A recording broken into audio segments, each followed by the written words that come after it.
Hi and welcome to SCW here on YouTube.com. Thank you for choosing the channel and choosing the video. Please subscribe right now. Leave any comments in the comment section. Please like and share the video as well. An action-packed video for you here today. Lots of topics going to be touching on, including matches that have been added to WWE FastLane tomorrow evening. One match that I'm not quite sure if it's on or off. There's been speculation on one of the matches. Perhaps as well, we've got Charlotte Flair out of WrestleMania this year. We've got your WrestleMania hosts and a couple of matches that I would like to see added to WrestleMania 37. So without further ado, let's get straight into Fastlane, and two matches have been added to the show. We've got Shinsuke Nakamura versus Seth Rollins, and we've got Riddle against Mustafa Ali, of course, for the United States Championship. I'm actually a fan of both of these matches being added to the card. I think great in-ring action from both matches will be promised here. Nakamura versus Rollins on a pay-per-view is fantastic, and the way that Nakamura came out has been presented this week. In fact, the way he stared down with Rollins last week, Nakamura is looking the most Nakamura on the main roster since he came up, it feels, in my opinion. This is the most Nakamura since the NXT days, and given time on pay-per-view, these two should put on a hell of a show. Potentially could be a match of the night candidate. These two have faced on pay-per-view before as well. The Survivor Series a couple of years ago, I believe back in 2018, was a show stealer on that night. I can't wait to see what it offers here on Sunday. I predict Seth Rollins will pick up the victory, of course, leading his way to go against Cesaro hopefully at WrestleMania 37. Riddle against Mustafa Ali. I do hope this ends to the end of Retribution. Hopefully everyone turns on Ali. He seems to be going against them so much, yelling at them. This stable, unfortunately for me, it just doesn't have legs to see anything to continue for it. But whether that happens or doesn't, I don't see any other result than Riddle retaining the United States Championship. Potentially one match that could be off of the card is Braun Strowman versus Shane McMahon. It's been pulled from WWE.com. It's not featured now to be seen on the website at all for what will be coming up for Fastlane, but it was advertised on SmackDown via Michael Cole last night. So is it on the card? Is it not on the card? I sort of kind of believe maybe if it was going to be on the card that it was never going to be a match anyways, and I think that's potentially why it's being taken off of the card, because they don't want to give people false promises. But at the same time, I wouldn't be surprised if some sort of angle or skit or something is made of this on the pay-per-view, but we don't get a match. That's certainly what's coming off from me looking at this, but certainly it looks like this match will be postponed until WrestleMania.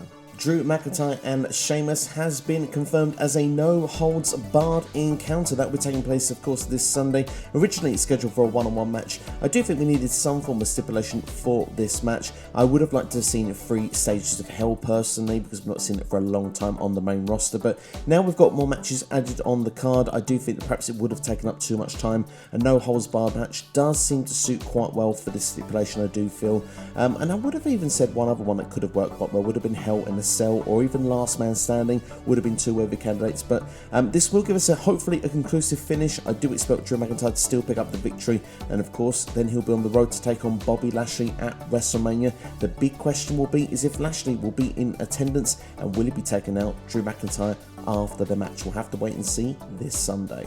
Edge is the special enforcer, defeating Jey Uso in a fantastic match last night on SmackDown. Great psychological match, of course, and now Edge will be the special enforcer for the match between Daniel Bryan against Roman Reigns. What I really liked about the match, very quickly, just to say that Edge, a lot of attention was put on his ribs, and of course the spear versus spear element. We know we've got Roman versus Edge going at WrestleMania at the show of shows, providing that Roman does retain tomorrow. I think that we're building towards that via that match. It makes me even more confident that Reigns should be retaining. But at the same time, you do have this question mark that what if Edge was to screw Roman Reigns? Maybe we could get the triple threat match. Would be a big shock, would be something that really would surprise. But I stick with my prediction from earlier in the week. I think Edge is actually going to accidentally cost Daniel Bryan. I'd love to see him do it on purpose, and the fact that it leads to a triple threat, but we'll have to wait and see what it's going to lead to down the line. But one thing that could be a twist and a bit of doubt on one is the Women's Tag Team Championships, because, well, Sasha Banks defeated Nia Jax on SmackDown this past week, and Shayna Baszler went to hit a kick in the middle of the ring when the ref was distracted from Bianca Belair, and it looked like it was more of an intentional kick on Nia Jax rather than actually an accidental one. It just made me wonder, because Nia was annoyed after this match and said that she would be coming for Shayna Baszler after this match. I just thought to myself, could there be a case that these belts could change hands? Because Sasha and Bianca, if they were to become the Women's Tag Team Champions, it would be the first time this would happen where tag champs would face each other at WrestleMania since WrestleMania 23. John Cena Cena against Shawn Michaels, but at the same time, looking at it, I do feel as well that they could defend those belts on night 1 and they could have their match on night 2. There's no reason why someone couldn't pull double duty on WrestleMania, so I'm all of a sudden not ruling that out. Maybe Reginald, who wasn't at the show this week on SmackDown, which was quite pleasing to see, maybe he just sides with Sasha and Bianca, and then he sides with Sasha on the road to WrestleMania. We'll have to wait and see. I really still hope that Nia and Shayna do retain the belts. I'd like to keep with the prediction, but certainly it's a bit of an eye-opener coming after last night's SmackDown. One person could be out of WrestleMania. Let's go on to the other topics then featuring WrestleMania. Charlotte Flair could be out of WrestleMania 37. She wasn't on Raw this week, and she's been pulled off a lot of the posters this week. She's not been featured on any since Thursday, which makes you start wondering, is she going to be off the show? And there's a couple of reasons which could be an indicator of why she might not feature at all on WrestleMania, because for the longest time we thought she was going to be facing Asuka, and to be fair, probably going to be defeating Asuka for the Raw Women's Championship as well, because, well, Asuka's held it for a long time, and, well, it's Charlotte Flair, isn't it? She doesn't really keep away from the championship from that long, but she's been cast in the new remake of the Walking Tall movie, which of course was a remake done by Dwayne "The Rock" Johnson actually back in 2004. She's been cast in that, and of course they would need filming time, so chances are that she'd need a break from WWE TV, which may scrap and cancel all plans that were put in place. One other potential as well, of course, Andrade has requested for his release from WWE. That wasn't granted, but of course maybe there could be some indication going on with that as well. Andrade has actually gone on to say that those rumours are true this week as well. So interesting enough, it's not official, it's all speculation at this point, but Charlotte Flair just might not be at WrestleMania. I wonder, just wonder, who would be Asuka's opponent instead? Keep in mind that Rhea Ripley has been advertised that she will debut on Monday Night Raw this upcoming week. While WrestleMania hosts have been given for this year, we've got Hulk Hogan and Titus O'Neil as the WrestleMania host for this year. I must admit, I'm a bit underwhelmed.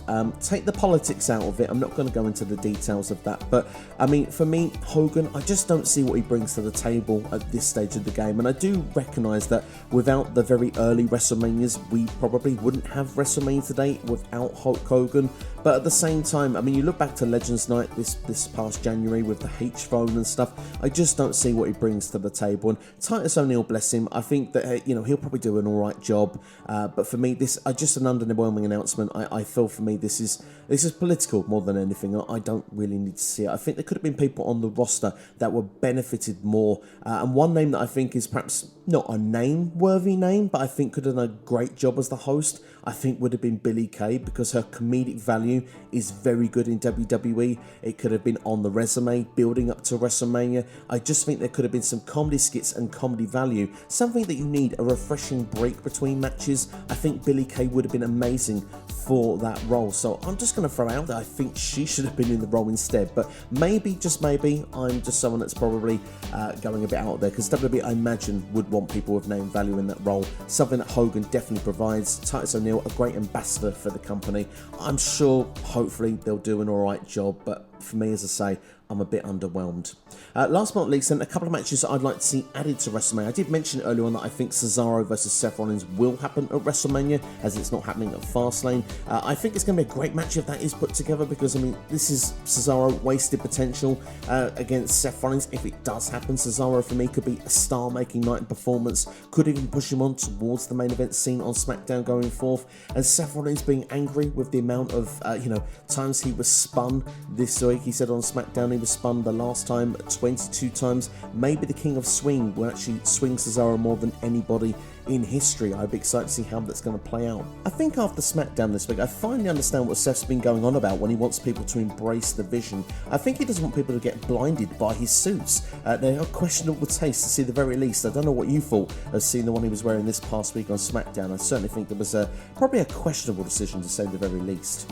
Other matches that I would like to see on WrestleMania 37, Kevin Owens versus Sami Zayn. This has been building since the Elimination Chamber. Subtly, they were actually having a bit of a back and forth in the pods when the match was going to start, and Sami Zayn saying that they were against us in the chamber. And of course, this is now led back now onto WWE TV. This week, that fantastic Helluva Kick spot after the match when he lost the quite fun, badly built match that WWE did great comedy building, Corbin versus Zayn. Of course, Owens was on commentary, and I really hope they built this to WrestleMania. They deserve a good story. They've had a great feud over many years, in fact over decades, but Owens and Zayn at WrestleMania has never happened, and I think that these two, it would be fantastic. It would be a great match. Sign me up for it. I would love to see it. And last but not least, I'm going to talk about a match I'd like to see for the SmackDown Tag Team Championships, a fatal four-way, the Dirty Dogs defending against the Street Profits, against, of course, the Alpha Academy of Chad Gable and Otis, and of course the father and son duo of Rey Mysterio and Dominic. And for me, we've finally got a tag team division building on SmackDown. All these teams are picking up incredible victories. It feels like it's building towards the four-way, and I would like to see that go down at WrestleMania. So that's pretty much it, an action-packed video all in one. Let me know your thoughts of anything discussed in this video in the comments below. I look forward to interacting with you on the road to 950 subscribers, and then would of course like to get to the magic 1K. Can it be done by WrestleMania? Would love to hit that milestone, but without your support, I cannot get there, and of course I'm very grateful for your support as always. So please like the video, leave a comment below on what you think of today's video, and of course share it with a friend as well. Sharing, there really is caring, and it does help grow the channel. The Q&A will be coming on tomorrow. Ask SCW to get your questions in now. Take care, have yourselves a great day, and make sure to check out Jonesy Chats Wrestling today as well. I'll be on his channel for the SmackDown review. But that's all from me. Thank you for watching. Take care, have yourselves a great day. You've been watching SCW here on YouTube.